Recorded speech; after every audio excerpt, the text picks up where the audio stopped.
Hello दोस्तों, एक बार फिर से स्वागत है आप सभी लोगों का मेरे यूट्यूब चैनल पे। तो दोस्तों, कल T20 वर्ल्ड कप के 3 मुकाबले फिर से खेले गए और 3 मुकाबले बेहतरीन तरीके से खेले गए कल भी। और उन तीनों मुकाबलों के बारे में बात करते हैं।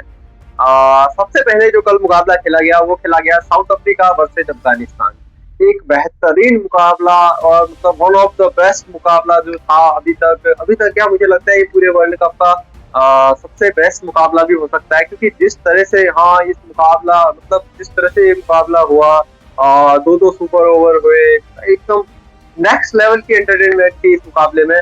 और इस मुकाबले की बात करते हैं। सबसे पहले तो साउथ अफ्रीका बैटिंग करने के लिए आती है। साउथ अफ्रीका के लिए क्विंटन डिकॉक 59 करते हैं मात्र 41 बॉल्स में। अच्छे पल्लाई में लग रहे हैं क्विंटन डिकॉक, जब से वापसी की है। उसके अलावा रैंडी कर्टन 61 करते हैं 28 बॉल्स में। और उसके अलावा डिवॉल्ट ब्रेविस 23 करते हैं 19 बॉलों में। और मिलर बनाते हैं 20-15 बॉलों में। और लास्ट में मार्को एंसल 16 बनाते हैं 7 गेंदों में। तो ये छोटी छोटी परफॉर्मेंसेस के चलते साउथ अफ्रीका 187 बनाती है अपने 20 ओवरों के पूरे खेल में। और एक बार जब डिकॉक और रिकल्टर खेले थे, उस टाइम तो ऐसा लग रहा था कि 200 प्लस तो आराम से जाएगी साउथ अफ्रीका। लेकिन उसके बाद अफगानिस्तान के बॉलरों ने अच्छी वापसी की और साउथ अफ्रीका को 187 पे रोक लिया। और वहीं अफगानिस्तान की बॉलिंग की बात करें तो फैजल हक फारूकी ने 1 विकेट लिया। बॉलिंग अच्छी की फारूकी ने। अजमतुल्लाह मोरजाई ने 3 विकेट चटकाई और राशिद खान ने 2 विकेट चटकाई। तो कुल मिला के अच्छी रही गेंदबाजी अफगानिस्तान की। उसके बाद अफगानिस्तान आती है चेज करने के लिए। 188 का चेज होता है अफगानिस्तान के लिए। तो इसके लिए शुरुआत अच्छी की होती है अफगानिस्तान को। और इब्राहिम जाजमान कुछ खास कर नहीं पाते हैं अफगानिस्तान के लिए। लेकिन रहमानुल्लाह गुरबाज इस मतलब एक अलग ही लय में लग रहे थे इस मुकाबले में। तो उनका कॉन्फिडेंस अलग ही लेवल का था। और जिस तरह से हिटिंग भी कर रहे थे, जो छक्के मारे उन्होंने वो नेक्स्ट लेवल के थे। मतलब रहमानुल्लाह गुरबाज 84 करके गए हैं मात्र 42 बॉल्स में। 200 के स्ट्राइक रेट से खेल के गए हैं और ताबड़तोड़ खेल रहे थे। मतलब जिस लय में थे ना रहमानुल्लाह गुरबाज, मजा ही आ गया उनको देख के। और लेकिन इनके लिए अफगानिस्तान के लिए मुश्किल यहाँ पे हुई कि रहमानुल्लाह गुरबाज के अलावा कोई खास परफॉर्मेंसेस आई ही नहीं। उमर जई 22 करते हैं 17 में। राशिद खान 20 करते हैं 12 में। और लास्ट में जो नूर करके जाते हैं 15 रन 9 बॉलों में, वो यहाँ पे मैच टाई करवाते हैं नूर अहमद। हालांकि मेरा ये मानना था कि अफगानिस्तान यहाँ पे मैच जीत जाती वहीं पे, क्योंकि 2 बॉलें और रहती थी जब ये ऑल आउट हुई अफगानिस्तान की टीम 187 पे। फिर भी 2 गेंदें रहती थी। अगर वहां पे थोड़ा सा सेंस ऑफ ह्यूमर, मतलब थोड़ा सा मतलब दिमाग थोड़ा सा और चलाया होता, थोड़ा सा एक मतलब एक्सपीरियंस दिखाया होता नूर अहमद ने, तो ये आसानी से अफगानिस्तान जीत जाती है। सुपर ओवर की नौबत आती ही नहीं। और क्योंकि वहां पे 2 रन लेने के चक्कर में रन आउट हो गए फैजल हक फारूकी ने भी रनिंग बिटवीन द विकेट बड़ी खराब की, क्योंकि वहां पे इतने इम्पोर्टेंट मुकाबले है आपके लिए और आखिरी विकेट है, तो आप पूरा एफर्ट डालना चाह रहे हैं। लेकिन आपने एफर्ट डाला ही नहीं। वो बैट ड्रैग तक नहीं किया। बैट ऐसे हवा से नीचे रखा, तो इतने देर में तो रबाडा ने आउट कर दिया था। और वहीं थोड़ी पहले साउथ अफ्रीका की बॉलिंग की बात कर लेते हैं, फिर इस मैच के बारे में फिर बात करेंगे। लुंगी एंगेटी कमाल की गेंदबाजी करते हैं, 3 विकेट चटकाते हैं। मार्को एंसन 1 विकेट चटकाते हैं। रबाडा 1 विकेट चटकाते हैं, लेकिन रबाडा बिल्कुल लय में लगे नहीं इस पूरे मुकाबले में। जॉर्ज लिंडे 1 विकेट चटकाते हैं, लेकिन उनको बहुत रन पड़ते हैं उनको भी, क्योंकि जो रहमानुल्लाह गुरबाज उनकी जो पिटाई करते हैं वो कमाल की करते हैं। और केशव महाराज 1 विकेट चटकाते हैं, ठीक ठाक गेंदबाजी करते हैं केशव महाराज जी। तो ये कुल मिला के साउथ अफ्रीका की बॉलिंग रहती है। और अफगानिस्तान जैसे कि मैं कहता हूँ 187 बनाती है, ये मैच टाई हो जाता है।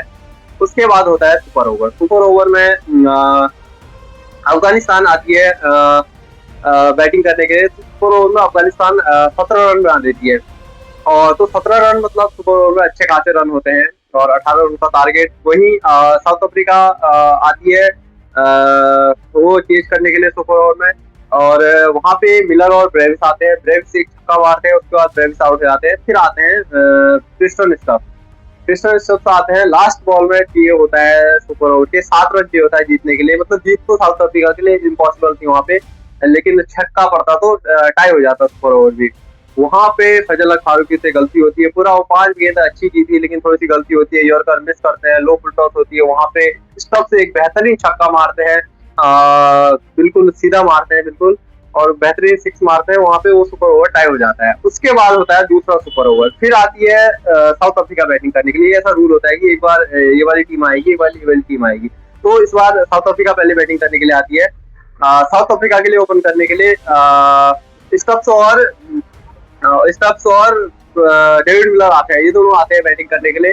पहले स्टब्स आते हैं, पहली गेंद पे छक्का मारते हैं, उसके बाद सिंगल लेते हैं। उसके बाद आते हैं मिलर स्ट्राइक पे। मिलर स्ट्राइक पे आते हैं तो एक डबल लेते हैं, एक डॉट गेट भी होते हैं, लेकिन दो छक्के मारते हैं जो मिलर। मिलर दो छक्के उस ओवर में मार देते हैं, मतलब उस ओवर में कुल मिला के आ जाते हैं 23 रन आ जाते हैं उस ओवर में। और 23 रन सुपर ओवर में बहुत ज्यादा होते हैं। 24 का चेज था अफगानिस्तान के लिए। अफगानिस्तान के लिए ओपन करने के लिए आते हैं सुपर ओवर में मोहम्मद नबी और अजमतुल्लाह उमर जाई।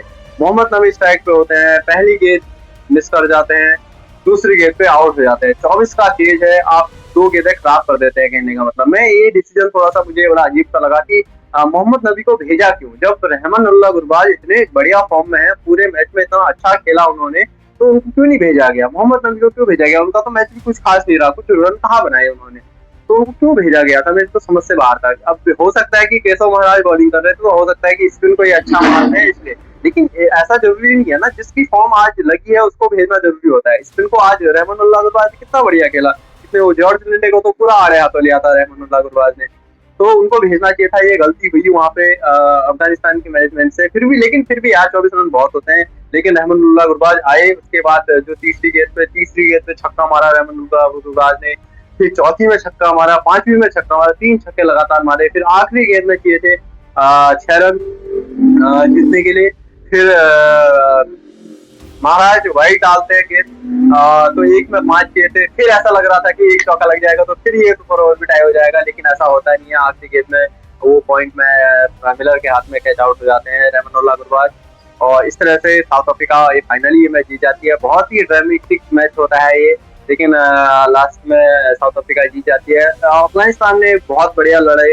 अफगानिस्तान क्या कहूंगा मैं, रहमानुल्लाह गुरबाज जिस तरह से लड़े, उसके बाद उनकी आंखों में आंसू भी थे। वो मतलब जो निराश थे ना, वो निराशा दिख रही थी उनके चेहरे पे साफ, क्योंकि उन्होंने अपना पूरा 100%, मोर देन 100% दिया था यार इस मुकाबले में, लेकिन फिर भी वो जीत नहीं पाए। तो थोड़ा सा खराब लगा अफगानिस्तान के लिए, लेकिन साउथ अफ्रीका ये मैच जीत गई। साउथ अफ्रीका के लिए बढ़िया रहा ये मैच। तो ये कुल मिला के पहले मैच का लेखा जोखा रहा। उसके बाद आते हैं दूसरे मैच में। दूसरा मैच था ऑस्ट्रेलिया और आयरलैंड के बीच में। ये मैच तो एक तरफा ही हुआ, इसमें तो कुछ ज्यादा था ही नहीं। ऑस्ट्रेलिया आती है बैटिंग करने के लिए, पहले जॉस इंग्लिश 37 बनाते हैं, ग्रीन 21 बनाते हैं, रेंसो 37 बनाते हैं, और स्टोनिस 45 करते हैं। स्टोनिस की क्रूशियल रन थे जो 29 बॉल 45 रन बनाए। तो इस तरह से ऑस्ट्रेलिया छोटी छोटी परफॉर्मेंसेज के चलते 182 करती है अपने 20 ओवरों में। और वहीं आयरलैंड की बॉलिंग की बात करें तो एक ये हुम्पेरियस है, ये लेफ्ट आर्म स्पिनर, ये 1 ले आते हैं, मार्क अडेर 2 विकेट ले जाते हैं, और डॉकरल 1 विकेट ले आते हैं, और हैरी टेक्टर 1 विकेट ले आते हैं। तो इस तरह से आयरलैंड की बॉलिंग रहती है।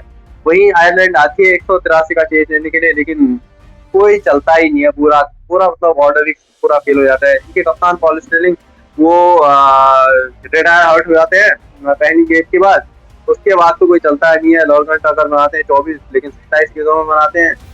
एक डॉकरल ने फाइट दिखाई, 41 रन बना के गए 29 गेंदों में। उसके अलावा तो सारे फोन नंबर ही हैं, कोई डिस्कस करके कोई फायदा है भी नहीं। और वहीं ऑस्ट्रेलिया की बॉलिंग की बात कर लेते हैं। बॉलिंग की बात करें तो कुनहनम 1 विकेट ले आते हैं, ये भी अच्छे लेफ्ट आर्म स्पिनर है। नेथन एलिस 4 विकेट ले आते हैं यार, मात्र 12 रन देते हैं। नेथन एलिस कमाल के गेंदबाज है, जो पहली विकेट ली थी back of the end slow, तो बिल्कुल बैट्समैन ने एक्सपेक्ट ही नहीं किया। वो इनकी स्पेल की पहली बॉल थी वो, लेकिन वो बिल्कुल back of the end slow.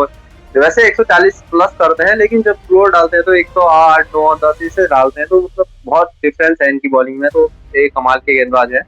और वहीं एडम जंपा भी 4 विकेट चटकाते हैं, तो क्लास बॉलर है ही। 23 रन देके 4 विकेट भी चटकाते हैं। तो इस तरह से मैच का लेखा जोखा रहता है। आयरलैंड 115 ही बना पाती है, और ऑस्ट्रेलिया मैच कन्विंसिंग तरीके से जीत जाती है। तो ये रहा दूसरे मैच का लेखा जोखा। फिर होता है तीसरा मैच। कल शाम का जो तीसरा मैच खेला जाता है वो वेस्ट इंडीज और इंग्लैंड के बीच में खेला जाता है। तो वेस्ट इंडीज पहले आती है बैटिंग करने के लिए। वेस्ट इंडीज के लिए फिर वही मैं कहूंगा, जो इनकी परेशानी है, जो इनके ओपनर हैं, दोनों एक शैली के ओपनर नहीं रख सकते यार। ब्रेंडन किंग और साई होप दोनों जो इनकी ओपनिंग है तो खराब कर रखी है। पहले मुकाबले में भी ऐसा ही हुआ, दूसरे मुकाबले में भी ऐसा ही हुआ। पूरी तरह से फ्लॉप हुए, साई होप 0 में आउट हुए, और मतलब ये पूरा फ्लॉप ही रहा इनका ओपनिंग वो जोड़ी। उसके बाद नंबर 3 में हेटमायर आते हैं, हेटमायर 23 करते हैं 12 गेंदों में 23 रन। उसके बाद रोस्टर चेज को खिलाया गया इस मैच में, रोस्टर चेज आते हैं 4 नंबर पे, क्योंकि जब 3 विकेट गिर जाती है तो उसके बाद इनका थोड़ा सा वहां पे रुकना बनता था, और उसी तरह से एक नॉक खेल के गए, 34 की इन्होंने 29 बॉलों में, जो कि अच्छी नॉक होगा क्योंकि वहां पे विकेट गिर रही थी वेस्ट इंडीज की, तो अच्छा किया। उसके बाद आते हैं सरफेन रदरफोर्ड। सरफेन रदरफोर्ड कमाल की लय में है, ऐसे 20 में जिस तरह से बैटिंग कर रहे थे, और यहाँ भी पहले मुकाबले में भी अच्छा खेला, इस मुकाबले में भी 76 नाबाद बना के गए मात्र 42 बॉलों में, बेहतरीन नॉक खेली। और उसके अलावा जेसन होल्डर ने जो फिनिशिंग दी, 33 रन बना के गए मात्र 17 बॉलों में। जेसन होल्डर कमाल के लय में है, जिस तरह से कैरिबियन लीग में इन्होंने खेला, और यहाँ भी मतलब ये नेक्स्ट लेवल फॉर्म में लग रहे हैं। जेसन होल्डर भी अच्छी फिनिशिंग देके जाती है। इस तरह से वेस्ट इंडीज रदरफोर्ड की 76, होल्डर के 33 और रोस्टन चेज और हेटमायर के छोटे छोटे कॉन्ट्रीब्यूशन के चलते 196 बना लेती है, जो कि एक ठीक ठाक सा स्कोर था, क्योंकि यहाँ पे स्पिन को काफी मदद मिल रही थी। वहीं इंग्लैंड की बॉलिंग की बात करें तो जोफ्रा आर्चर 1 विकेट ले आते हैं, लेकिन 4 ओवरों में 48 रन देते हैं, बहुत महंगे साबित होते हैं। 12 की कॉर्नर से रन पड़ते हैं इनको। जोफ्रा आर्चर की थोड़ी सी परेशानी है, रन बहुत लीक करते हैं, खासकर T20 आई में तो उनकी प्रॉब्लम चलती है ये। उसके अलावा सैम करन भी 1 विकेट लेते हैं, लेकिन 3 ओवरों में ये भी 36 देते हैं, ये भी 12 की कॉर्नर से मिलते हैं, इनको भी रन काफी पड़ते हैं। उसके अलावा जेमी वॉर्टन ने अच्छी गेंदबाजी की, 2 विकेट चटकाते हैं, मात्र 33 रन देते हैं 4 ओवरों के स्पेल में।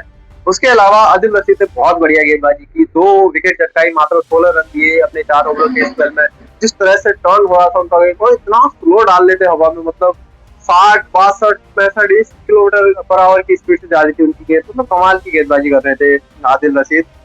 और अब वो आती है इंग्लैंड चेज करने के लिए, 197 का चेज अच्छा खासा चेज होता है, और शुरुआत इंग्लैंड को बहुत बढ़िया मिल जाती है। फिल सॉल्ट और जॉस बटलर बहुत बढ़िया शुरुआत दे देते हैं इंग्लैंड को। फिल सॉल्ट 30 रन आते हैं मात्र 14 गेंदों में, वो दूसरे ओवर में होल्डर आते हैं, होल्डर को तो पूरे आड़े हाथों लेते हैं फिल सॉल्ट, और 30 बना के आते हैं मात्र 14 गेंदों में।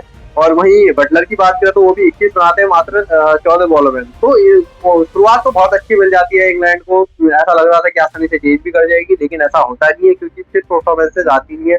जैकब बेथेल 33 करते हैं 23 गेंदों में। उसके अलावा हैरी ब्रूक 17 करते हैं 14 में, और तो कोई चलता नहीं है। और एक सैम करन है जो आखिर तक लड़ते रहते हैं, लेकिन ये टीम को जीत दिला नहीं पाए, क्योंकि अकेले ही रह गए लास्ट में, तो ये कहूंगा मैं 43 करके गए मात्र 30 गेंदों में।